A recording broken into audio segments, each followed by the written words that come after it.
पूरी जिंदगी उसी के आसपास घूम फिर के मेहनत मजदूरी करके और वहीं की वहीं दफन हो जाती है। और एक महिला जो है वो हवाई जहाज प्लेन से घूमने का काम करती है। क्या सरकारों को गरीबों की चिंता है? अगर अमीर गरीब का जैसी होता तो क्या कोई यहाँ गरीब रहता? सच तो ये है कि हमारे गरीब समाज की माओ ने तो एसी के ट्रेन के एसी वाले डब्बे में भी सफर नहीं किया। ठीक है, लेकिन दिन बदलेंगे, समय बदलेगा, समय बलशाली परिवर्तन होगा और आपके घरों पे भी उजाला आएगा, आपके घरों पे भी रोशनी आएगी। मेरी बात को आप याद रखना।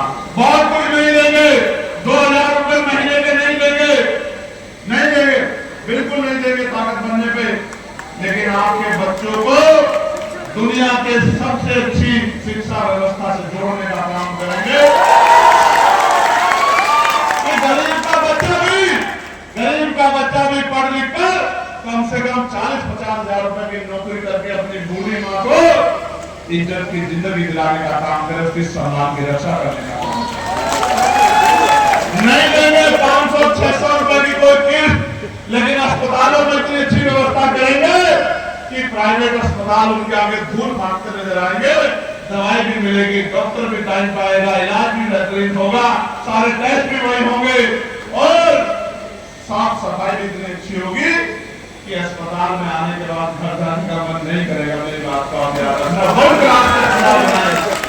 और रोजगार देंगे, अपने भाइयों को रोजगार देंगे, जमीन देंगे, जिनको जमीन है उनको जमीन देंगे, जिनको रोजगार है उनको रोजगार देंगे, जिनको सरकारी है उनको प्राइवेट देंगे, जिनको प्राइवेट नहीं मिलेगा उद्योग धंधे लगा के, कंपनियां धक्के लगा के उनको लोन देके उनको छोटे उद्योग में जोड़ने का काम करेंगे।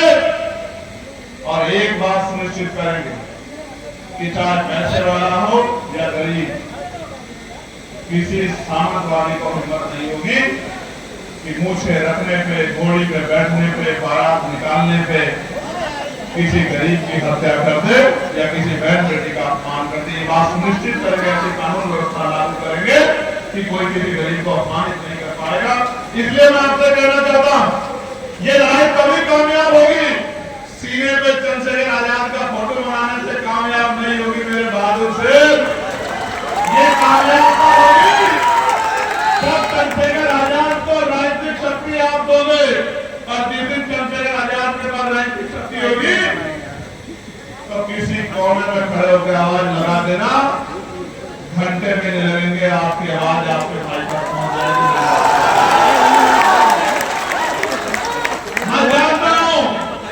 मैं जानता हूं कि आपके दिलों तक मेरी बात जाती है, मैं जानता हूं, लेकिन आप ये समझ लो कि जब तक आप ताकत नहीं दोगे तब तक आपके क्षेत्रों में बहुत बदलाव होने वाला नहीं। और मीडिया के बंधुओं के माध्यम से मैं ये भी कहना चाहता हूं कि उत्तर प्रदेश में मैं जाता हूं, सभी जिलों में सब कहते हैं बिजली नहीं है, पानी नहीं है, महंगाई है, बिजली के दाम ज्यादा है, मकान नहीं है, रोजगार नहीं है। देखना, क्योंकि उन्होंने जो काम किया है वो किसी पार्टी के दायरे में नहीं आता। मेरे भाई, मैं याद करूंगा महामना राम वर्मा जी को, चौधरी महाराज सिंह भारती जी को, बाबू सिंह चौरसिया जी को, बर्मानंद लोधी जी को, संतराम जी प्रजापति जी को। मैं याद करूंगा सोनकर समाज में जन्मे संतूरी लाल साहब को, जिन्होंने राष्ट्रपिता ज्योतिबा फुले के साथ मिलकर, और जब इन्होंने नाम लिया तो बहुत सारे लोग तो सोच रहे होंगे कि ये संतूरी लाल कौन है, तो पहली बार सुन रहे भाई, ये संतूरी लाल कौन है भाई? ये संतूरी लाल वो है जिन्होंने सत्य शोधक समाज के काम में मानवर जो हमारे प्रमुख रहे हैं, राष्ट्रपिता ज्योतिबा फुले, उनका हाथ बढ़ाने का काम किया, उनकी ताकत करने का काम। प्यारे साथियों, मैं देश के आजादी के वीर पुरोधा को भी याद करता हूं, शहीद जन सरदार भगत सिंह जी को भी याद करता हूं, अशफाकुल्लाह साहब को भी याद करता हूं, वीर अब्दुल मुनीम साहब को भी याद करता हूं, सुखदेव साहब को भी याद करता हूं, चंद्रशेखर आजाद जी को भी याद करता हूं, करतार सिंह सरावत जी को भी याद करता हूं, उधम सिंह जी को भी याद करता हूं। और मैं लखनऊ को बसाने वाले महाराजा लाखन पासवान जी को भी याद करता हूं, उनको भी नमन करता हूं। महाराजा पीली पासवान को भी याद करता हूं।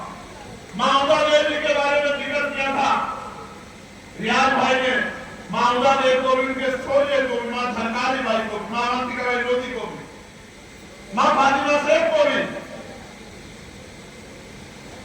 और वीरांगना मां पूनम देवी को भी याद करता हूं, जिन्होंने महिलाओं को अपने लिए लड़ना सिखाया। प्यारे साथियों, ये नाम नहीं है, ये इतिहास है, और जब तक आप अपने इतिहास को नहीं पढ़ोगे तो आपको नहीं पता लगा। आज पिछले वर्ग के लोगों को नहीं पता है कि मंडल कमीशन का विरोध कौन कर रहा, और कौन नहीं चाहता था कि देश में मंडल कमीशन लागू हो कि पिछड़े वर्ग के लोगों को आरक्षण के जरिए कुर्सी पर बैठने का मौका मिले। कौन था विरोधी? कौन मंडल की आड़ में समंदर की राजनीति कर रहा था?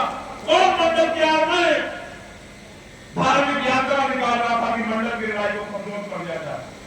कौन था जो 2013 में ये कह के आया कि मंडल कमीशन की रिपोर्ट लागू करेंगे? कौन था?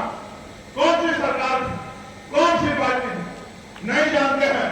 बस निजी स्वार्थों में नैतिक पतन हो गया है कि अपने समाज के अधिकारों को पीछे छोड़ देते हैं और एक एमपी एमएलए बनने के लिए विरोधी विचारधारा, जिन्होंने आपके बच्चों के भविष्य को बर्बाद कर दिया, उनकी कुर्सियों पर जाकर बैठ जाते हैं, अपने समाज को पढ़ने के लिए छोड़ देते हैं। ये हाल हो गया, राजनीति का नैतिक पतन हो गया था। समाज साथियों, प्रभु जन सम्मेलन ही क्यों, इस पर चित्तौड़ साहब ने बड़ी गंभीरता से अपनी बात रखी कि प्रभु जन सम्मेलन ही क्यों, क्योंकि सारी पार्टियां प्रभु जन सम्मेलन करती थी। आपने पहले भी सुना होगा, एक समाज को मंच पर बिठाया जाता था और बाकी लोगों को सामने बिठाया जाता था, और ये एहसास कराया जाता था, जैसे मनुस्मृति कहती है कि ये ऊंचे हैं और आप नीचे हैं, वैसे ही कहा जाता था कि ये बताएंगे और आपको सुनना है। और मैं मानता हूं कि जब 26 जनवरी 1950 को देश में संविधान लागू हुआ, उस दिन के बाद ना कोई कोप ऊंची थी और ना कोई कोप नीची थी। हर मां की कोप बराबर थी, ना कोई ऊंचा रहेगा और ना कोई नीचा रहेगा, और जो ऊंचे नीचे को मानने का काम करेगा और जब उसको जो है सबक सिखाने का काम संवैधानिक मर्यादा में रह के आजाद समाज पार्टी करने का काम है।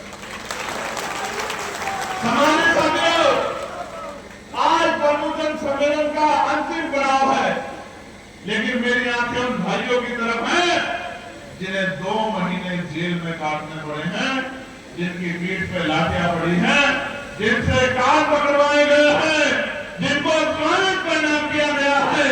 और मेरी बात को, मेरे वचन को याद रखना, वो लाठियां आपकी पीठ पे नहीं पड़ी थी, वो आपके भाई चंद्रशेखर आजाद की पीठ पे पड़ी थी। मेरी बात को याद रखना।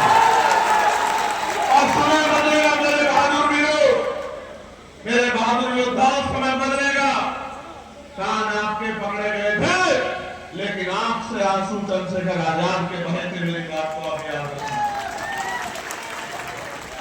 समय बदलेगा, और जब समय बदलेगा आप भी यही रहोगे और हम भी यही रहेंगे, और जुल्म करने वाले भी यही रहेंगे, और एक एक जुल्म का हिसाब भी होगा। मेरी बात को आप याद रखना। प्यारे साथियों, आज देश का माहौल क्या है, मैं बड़ी पीड़ा में हूं। अछूतानंद जी की धरती से कह रहा हूं, इतने भोलेपन में रहोगे तो ठगे जाते रहोगे। आज आप जानते हो जिस तरह से नौजवानों ने पकड़ी है मिशन की रफ्तार, जिस तरह से नौजवानों ने पकड़ी है मिशन की रफ्तार, तो कई लोग हो गए हैं खबरदार, खबरदार, खबरदार। लेकिन याद रखो कि अब पुलिस, अब सब लोगों की निगाह, अब सब लोगों की निगाह आपकी तरफ है। अब सब लोगों की निगाह आपकी तरफ है, और लोग ये देख रहे हैं कि भारतीय जनता पार्टी के गुंडा राज से कैसे निजात मिली, कैसे गुंडा राज को खत्म किया जाएगा, कैसे। बाकी लोग ना खड़े तो जेल गए थे, वही खड़े रहना। बाकी लोग खड़े होंगे तो इनको मैं पहचान नहीं पाऊंगा। हाथ नीचे करो, बैठ जाओ। और जो कह रहा हूं वो सुनो, दोबारा नहीं कहूंगा पलट के। जो जेल गया था वही खड़ा रहे। तुम लोग आना मुझसे मिलने के लिए गेस्ट हाउस में, मैं तुम्हारा इंतजार करूंगा वहां शाम में, ठीक है? डरे तो नहीं हो? डरे तो नहीं हो? तुम्हारा जाना पड़ा चले जाओगे समाज के लिए? तुम लोग बताओ, डरे तो नहीं हो? लाल टी शर्ट पक्का? जियो मेरे से खुश रहो। तुमने अपना नाम एक गुड़ गुड़ को होती है नेताओं के बाद, तुमने अपना नाम सुनहरे अक्षरों में दर्ज करा है, क्योंकि बहुत कम माए ऐसी होती है जो योद्धा जनती, और तुम लोगों ने साबित किया है खुद को कि तुम अब इस लड़ाई को लड़ने वाले। तुम लोग आना मेरे पास मिलने के लिए शाम में।